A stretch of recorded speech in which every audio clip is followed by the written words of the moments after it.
Things are being thrown. There's no room for this in the sport. There's no room for the Davis brothers to be in the building tonight. The police escorted them out. You saw a stroller. When a conflict moves beyond the boxing ring, it becomes more than just a sport. That is exactly what people around the world saw a few days ago at the Las Vegas airport when Terence "Bud" Crawford and Jaron Boots Ennis unexpectedly came face to face in a heated incident that shifted everything. Cameras captured the scene clearly. Fans rushed to social media and reacted instantly, and now for the first time since what happened, Jaron has spoken publicly from his hospital bed, saying the moment has officially restarted one of the most serious possible rivalries in today's boxing world. In his first statement after the clash, he spoke calmly and said he cannot hide anymore, and the only way to finish this is inside the ring. With those words, the internet erupted. You know my slogan and all that rivalry, man. Crawford a good fighter, though. We're gonna be like. No, I want him to fight the best. He's an elite fighter. Yeah, one thing about that is it's gonna be a little technical from the beginning. But Crawford better not start off slow. He got to go. To see why this moment is so important, you need to step back and look at the full story. Terence Crawford is not just any fighter. He is the boxer who dominated the welterweight division, embarrassed Errol Spence Jr., and even moved up in weight to defeat Canelo Alvarez, which was something most people believed could never happen. To be honest, when I set my sights on doing something and I know what I'm capable of, it's not like a surprise to me. It's a surprise to y'all because y'all didn't believe me, you know, but for me, I knew I could do it and I believed that I could do it. I just needed the opportunity. Terence, when did you know that you were going to beat him? Over here on your left. When he signed the contract. He seemed to focus mostly on body punches, and you were hitting him in the head a lot. Was it your reach that gave you the advantage? It was everything. You know, he wasn't hitting the body or anything. He was hitting my elbow because I was blocking it. But, you know, I think I was the better man tonight. He is often labeled the pound-for-pound leader, the main figure of boxing, and one of the most skilled fighters of this generation. However, that level of greatness has recently brought heavy pressure, with a new group of young and determined boxers demanding a chance. Among all of them, the loudest voice and biggest challenger has been Jaron Boots Ennis. World-class Honda? What does he mean? He said world-class fighter. I guess he's trying to say if you're a world-class fighter. Sign a contract. Exactly, sign a contract. If he wanted to fight, he would have stayed at 47. He obviously said he wanted to move up in competition to be undisputed at 54 or something like that. So, yeah, he definitely did say that too. Exactly. Yeah. We ain't worrying about, right now we ain't worrying about Crawford. We're going to clean 147 now, then we're going to move to 154. If he there and he got a belt, we coming after him. Simple as that. Discussion focused on what it truly means to be a world-class fighter. The point was made that if someone claims that status, then they should be willing to sign a contract and prove it. It was said that if a fight with him was really wanted, then staying at 147 would have happened, but he already made it clear that his goal was to move up and achieve greatness at 154. Everyone agreed that this had been stated before. The message was clear that there is no concern about Crawford right now. The plan is to dominate the 147 division first and then move up to 154. If he is there and holding a title, then they will come for him without hesitation. Boots Ennis, he is a special fighter, isn't he? Yeah. I mean, you know, fights in this Philly shell with that particular style that has a certain way of looking, but listen, class operator. Class operator. I mean, Lima was a guy, all right, he'd been beaten by Aaron McKenna and we saw him, but all we saw was a tough kid that can hit a little bit, but it was the manner in the way that Boots dispatched him in that opening round, switching from orthodox to southpaw. He boxes equally as well, you know, both ways. And I think that a move up to 154, by the way, was a good move for him. He looked strong, and he's going to be a tough one to beat. I know there's talk of him and Virgil Ortiz next, which will be a great fight. Do you think the talk of Crawford's soon, though? Very soon. Of course it is. And I don't think that fight will materialise. I'm not taking away from Boots Ennis whatsoever. Yeah. I think he's an unbelievable fighter. I think he's a talent. But I think there's no real rush with him at the moment. The Ortiz fight's a great fight, by the way. I mean, there was an opportunity for Boots Ennis to fight Terence Crawford a while ago, wasn't there? And Crawford didn't take that fight, did he? No, I think that Crawford at the time would probably felt that Boots Ennis wasn't. I'm on a different direction. He wasn't. There's no influence there that he done the fight, by the way. That wasn't the point I was making. Like risk versus reward. Boots Ennis, you're not going near that. You've got to build your own profile. Let's get to that stage where we can demand 100 million quid each off the back of it or whatever. Boots is now starting to make ground up, but Terence Crawford is probably at the stage of his career where, what's he got, 1 fight left, maybe 2 fights left? How good is this Boots Ennis? He's good. I've been a fan of him for a while. He's a very good fighter. I remember saying it was him and Ortiz who were going to take over after Crawford and Spence at 147, and obviously they both moved to 154, but I think they do the same. I think they both collect the belts between each other and they'll hopefully eventually fight for undisputed. But yeah, he's a really good fighter. I think the weekend just highlighted how good he is, and I think the move up has done him good. I think he's a bit more spiteful at this weight division. I do think the weight was starting to hurt him, but yeah, as a boxing fan, I'd love to see the Ortiz fight. I think he's a very good fighter. Boots has been pursuing greatness for a long time. He is a natural switch hitter with incredible speed, strength, and calmness under pressure. The way he fights has reminded many people of a younger version of Crawford himself. A fight that makes a whole lot of sense, and a fight that stylistically would be, oh my goodness, is a fight between Terence Crawford and Jaron Boots Ennis. I don't think I think that's going backwards for Terence. To that point, Jaron doesn't have the kind of accolades. He doesn't sell to the mass and all these. So this fight was perfect timing for both these guys. Move the same in the ring, think with the same mindset, and break down opponents with identical sharp control. That is why the boxing world has become fixated on the idea of Crawford facing Ennis. Fans are demanding it, experts are calling for it, and promoters believe the matchup is only a matter of time. When you saw that he brought in Jaron, what was your reaction? Like your first initial reaction when you saw that news?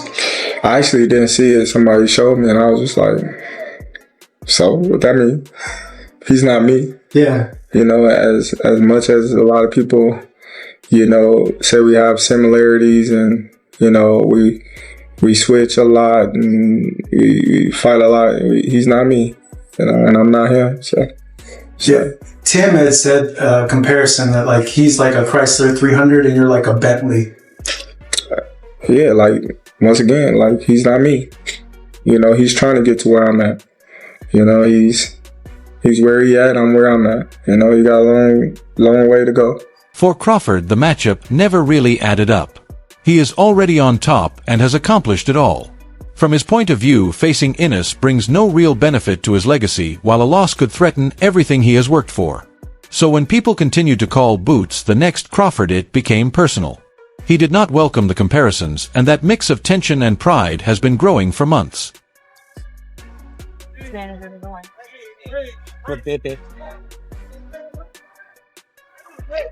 Thought she wasn't gonna watch it. Then came the moment at the Las Vegas airport. Reports say Crawford and Ennis were there for separate reasons when they unexpectedly ran into each other. People nearby said things were calm at first until Boots approached to speak. A few words were exchanged and the energy quickly changed. Within moments, Crawford threw a punch and security rushed in to pull them apart. Video of the incident spread instantly online. This was not just a small clash, but the release of years of tension, pride, and frustration. That is why Ennis speaking from his hospital bed carried so much weight. He did not react with anger or ask for sympathy or demand an apology. Instead, he shifted the story completely. Rather than appearing as the victim, he turned the moment into pressure aimed directly back at Crawford. What about the Terence Bud Crawford fight? I'm tired of answering questions about it. He already said millions of times that he not fighting me or looking my way, so I'm just tired of answering them questions, And if a fight happened, it happened. I wanted it to happen, but if not, yeah. Fans are no longer wondering if this fight will happen, they are asking when it will happen. Big media outlets like Dunn and ESPN have already reported that private talks may be taking place behind closed doors. For the first time in many years, the idea of Crawford versus Ennis is no longer just fan imagination, it has become a real and serious possibility. Just feel that Jaron Ennis against Terence Crawford is the fight. And that can be at 54, it can be at 60. Obviously we've got Lima to take care of first, but that for me is one of the great crossover fights, because Boots is the changing of the guard guy and Crawford's the guy that's been there and done it all and just proved, that that he's still very much in his prime. Ironically, it all started with a single moment outside the ring. That punch may have been made in the heat of the moment, but it has completely shifted the boxing world. A lot of people compare Ennis with Crawford, but Ennis always says he's got a completely different style, and the only similarity is they both switch. Do you agree with that? I 100% agree with that. Me personally, I think that Terence Crawford boxes a hell of a lot more in the moment, phenomenal fighter in the moment. And I think Ennis is a lot more of a chess player. Boots' profile has skyrocketed since the incident. Before this, he was admired by hardcore fans, but often ignored by casual viewers. People recognized his skill, but not everyone was paying attention. Now you got Boots Ennis in your weight class. Definitely. What do you think about him? Oh, he's very, very talented. He's unproven, but he's very talented. Yeah. The eye test tells it all. You know, he's got the it, you know, but we haven't seen him against any elite fighter. We've never seen him tested. So until then, you know, we just going to keep saying, oh, Boots, Boots, Boots, until he meet that fighter that's going to test him. Is that a fight that you would be interested in? Nah, it just don't make sense right now in my career. Like I said, like, especially money-wise, don't nobody really know Boots, but I'm looking for bigger, better challenges like Canelo. You're just looking for the big ones. Yeah. The big fish. Yeah. Fish fry. That definitely. Definitely. Them the guys I'm looking for, you know. Now everyone knows who he is. The video of him speaking from the hospital calm and confident saying Crawford can't run anymore has gone viral on every platform. Overnight, he has become a household name. I'm trying to tell you, 154, man, it's mine. 154 is mine, and they're gonna see, you know, and they're gonna see, you know, just stay tuned. And like I said, when I handle business October 11th, we're gonna see. More importantly, people no longer see him as just a young contender. They see him as the fighter who faced the pound-for-pound king head-on and never backed down. Let me tell you something wild right now. I think Crawford should fight him right now if he's ever gonna fight him. If he wants to, if Crawford has it in his mind to fight Boots, you might as well do it now. What did Floyd Mayweather do with Canelo Alvarez? Now Canelo was already an enormous draw, and that's the difference. But he didn't wait till he got super old, and Canelo entered his prime. He got him right then. But are we talking business right now? Because if you're Boots, right? And I guess the thing for Canelo is Floyd made some good money there. Canelo had a nice following. Is there a super big following for Boots outside of just the boxing world? That's what Matt's saying. The market is not that I know, big. but what I'm saying is like, so the money was like, if I'm Crawford, would I jump out there and fight? Because Boots ain't no easy fight. Is the risk worth the reward? You know what I'm saying? The answer right now is no. I think Boots is probably a little bit bigger than we're giving him credit for commercially, especially after this performance. And I think if you fight Crawford, it would rise to a level. After Crawford's win over Canelo on Netflix, I think people do want to see this fight. Is it a mega fight? Maybe not, but I do think it's a very commercially viable fight. Meanwhile, for Crawford, things aren't as straightforward. His whole career has been built on control in the ring, control over his emotions, and control over every opponent he has faced. But this time he lost that control in public. The question is why? Why did a single comment from Ennis push him over the edge? Why did a fighter who defeated Spence and Canelo so easily suddenly lose his composure in an airport? Some fans believe it is frustration, the kind that comes when you have achieved everything yet people still doubt you. I went elsewhere, but now that y'all see I'm the ticket, now y'all like, oh yeah, we want to fight Terence Crawford. We want Terence Crawford. That's the narrative now. I'm done with 147. I ain't going back. I'm like, all right, I want to fight Fundora. He got 2 belts. I want to become undisputed at 154. That was my train of thought. But when he said he didn't want to fight me because I wasn't basically big enough, I looked at him like, huh? They want to fight Errol Spence because he's a bigger fight. But you knew what that was, though. Yeah. It's cool. I'm not tripping on that because now they begging for a fight. Now they want to fight me now. I don't sell, so there's no need for you to even mention my name no more. Don't say Terence Crawford. Yeah. You know, all these guys that see now, they say, oh, he's the ticket. Win, lose, or draw, he's the ticket. I'll fight Terence Crawford. Come on, man. Boots had a chance to fight me. Virgil Ortiz had an opportunity to fight me, you know, but now everybody, oh, I'll fight Terence, or I'm this, I'm that. I'm like, okay, cool. When y'all had y'all opportunity, you know, y'all went elsewhere. But now that y'all see I'm the ticket, now y'all like, oh yeah, we want to fight Terence Crawford. We want Terence Crawford. That's the narrative now. Others believe it runs deeper, that Crawford's pride couldn't handle being compared to someone younger, faster, and hungrier. Whatever the reason, that one punch has now created the chance for a fight that could shape both of their careers. That who they are cancel out each other as far as height. You know, they both switch hitters, lift, and everything. All of that cancels out each other. So they are literally the same people, pretty much. The only difference is Crawford done been in the big stage against big fighters so many times. And also with age, he didn't beat up his body, so his age is actually good. He got the grown man strength. He not just grown man strength, but he built on top of that. Like, look at him at 135. He was a little scrawny dude. He wasn't a big dude. Now look at him. He ripped up everything. He's strong. So sure. I feel like he got everything, all the experience, all the knowledge. So I got to go with Crawford. What makes this matchup even more exciting is how much these two fighters reflect each other.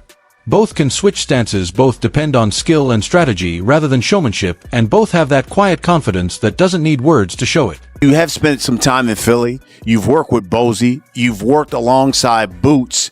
You saw the Spence. You saw the Crawford fight. Do you believe, because Boots has talked a lot about it, I know the sanctioning bodies have made him the mandatory now for Bud Crawford. Do you believe Boots Ennis is ready for Terence Bud Crawford? For a fight, yes. Just because I know where his skill level's at. And it's about skill in there. You know what I'm saying? It's not always about who's the biggest puncher. Sometimes it's about just, having the skill and the ring generalship in there. So I do think he's ready to step in there with the best of the best. It's just a matter of time and when they'll give him a shot. They have also followed similar paths. Years of winning critics calling them boring, yet still defeating every opponent in front of them. Watching them is like seeing two sides of the same fighter, one from the past and one from the future. That is why many experts believe this fight isn't just exciting for boxing, it is essential. Terence Crawford against Jaron Ennis, for me, is the best fight in American boxing. But it needs to be a payday for Crawford that would get him interested, because Crawford knows how good Boots is. And I'm not saying that Crawford thinks he's going to lose to Boots, but he knows that is a real fight. But for me, Boots is the new Crawford. We've just got to go out and get the fights to show how great he is. Sources close to Ennis say he is already back to light training, running drills, and keeping in shape. He is recovering quickly and fully focused on facing Crawford in the ring. What's the fight, or who's a dance partner that makes Boots a star? Right now, I don't even know anybody, for real, and anybody that got a big name. Got you. Got you. But there's no exact guy that you think about? Because I don't want to ask you, hey, this guy, that guy. I know you get those questions a lot. So if you had to say, hey, this is the guy I think, we would have a big fight, who would it be? Because it doesn't seem like the Crawford fight would happen. So what's that dance partner for you, Boots? Yeah, like I said, anybody with the belts, or I don't know, maybe somebody at 154, one of the big names at 54. Say less. One last question. He isn't looking for a warm-up fight or an easy opponent. He wants Bud because for him this is more than revenge, it's proof of everything he has worked for. He's chased the spotlight for years, waiting for his chance, and after that punch, now the whole boxing world is watching. Even some of Crawford's fans are saying the same thing. The timing is right. If this fight happens, the stakes couldn't be higher. For Crawford, it's about defending a legacy built on perfection. For Ennis, it's about everything he has earned. A win would instantly make him one of boxing's biggest stars. He's not chasing a belt, he's fighting for the throne. This moment has reignited excitement in the sport. A few months ago, fans were frustrated that boxing felt too cautious and political, with top fighters avoiding big matchups. Right now, Crawford's team hasn't officially responded, no interviews, no statements, just silence. But in boxing, silence never lasts long, not when the whole world is watching. Boots has thrown down the challenge, hitting Crawford's pride, composure, and reputation all at once from a hospital bed. And if history shows us anything, it's that pride always drags fighters back into the ring. If this fight goes official, it won't be just another fight. It will be a defining moment for both men, the veteran king facing the hungry challenger who refuses to wait his turn. What do you like watching now? Terence Crawford, one of my favorites to watch now. I love Terence Crawford, and I like to watch NUA too. NUA can fight. And you know who else I like to watch though? I like to watch Boots. Oh, okay. Boots, yeah. I love watching Boots. Boots got He's a hell game. of a fighter. People don't understand Boots got game. You know what I'm saying? Boots, every now and then he messes on defense a little bit, but Boots got game. Boots versus Terence Crawford. Now, Boots hasn't proven himself enough to tell me for me to say that he gonna beat Terence Crawford, because Terence Crawford is a different kind of animal. Proven. You feel me? Proven stud. You understand where I'm coming from? But Boots, if anybody could be Bud in the future, it would probably be a Boots, because Boots got enough tools to beat anybody. And whether you're a fan of Crawford or cheering for Boots, you can't ignore one fact. This rivalry has given boxing everything it was missing: tension, emotion, and real unpredictability. One punch sparked it, and one fight will settle it.